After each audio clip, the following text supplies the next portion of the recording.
Just imagine your friend's mother or father getting addicted to drugs and getting involved with a gang. You watch your friend growing up getting abused or hurt by the parents. Later in life, they get addicted to drugs too. This cycle could go on for generations, building a dangerous community.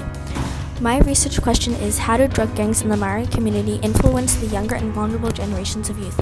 And how can effective interventions prevent this cycle from continuing? According to UNICEF, New Zealand has one of the worst records of child abuse in the developed world.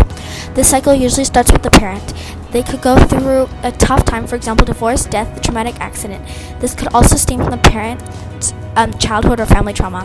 These acts could result in the parent wanting to go for drugs or alcohol for an answer. Most gangs are Maori and Polynesian gangs. Some examples are the New Zealand nomads, Mongrel Mobs. These gangs are considered as criminogenic and can place a negative impact on the parents, as gang crimes usually include rape, murder, intergang brawls, and beatings, dealing drugs, and impacting their future chances of getting jobs. It was even stated that one child dies from every 5 weeks under 5 years old in New Zealand alone. Child abuse could be constant criticism, being degraded, feeling fearful, failing to receive medical care, left alone unsupervised, excessive discipline, inappropriate touching. This mostly happens in the family environment. All these can cause or leave the child with greater risk of irritable bowel syndrome, migraine, headaches, pain, eating disorders, psychiatric disorders, suicidal behavior, anxiety, depression, alcohol and drug use, abuse, insecurity, low self-esteem, and early pregnancy. This is a big problem, but it's not just that.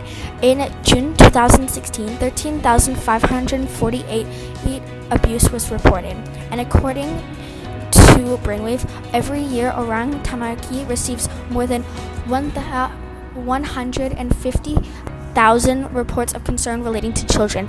Even a source called Brainwave stated that babies who experience care that is abusive or neglected are unlikely to get the help they need to calm down when they're upset, and may often be in a highly stressed state because of the traumatic environment, and are likely to grow up and neglect their own children.